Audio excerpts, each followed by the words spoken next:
आजची रेसिपी आहे बोंबील फ्राय।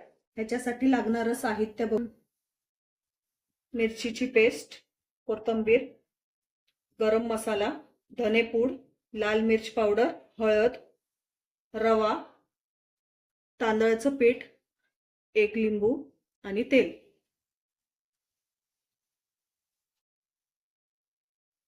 एक चमचा लाल तिखट, एक चमचा मिरची लसूणची पेस्ट,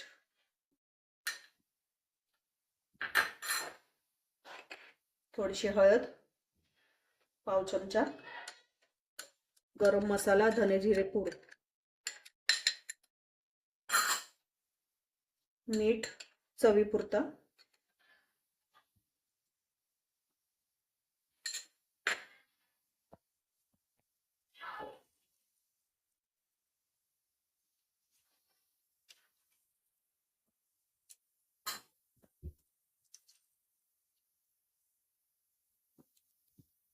कोथिंबीर,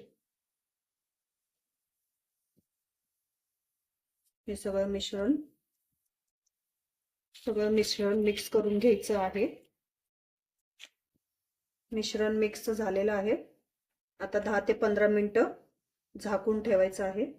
10 मिनिटं झालेले आहेत। आता आपण तळण्यासाठी रवा आणि तांदळाचं पीठ मिक्स करून थोडं मीठ हे सगळं मिक्स करून घ्यायचं आहे। तवा ठेवायचा आहे। तवा तापल्यावर तेल टाकायचं आहे तळण्यासाठी।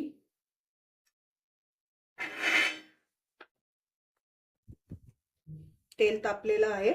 आता आपण बोंबील फ्राय करून घ्यायचं आहे।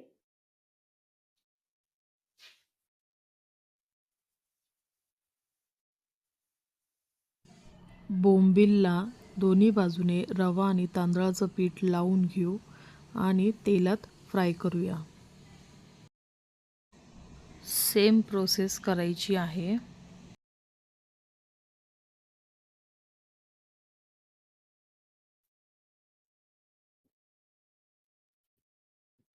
एक बाजू क्रिस्पी होईपर्यंत चांगले तळून घेतलेले आहे। पलटून दुसरी बाजूही क्रिस्पी करून घेऊया।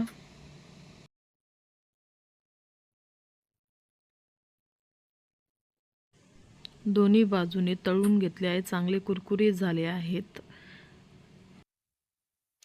बोंबील फ्राय तयार खाण्यासाठी।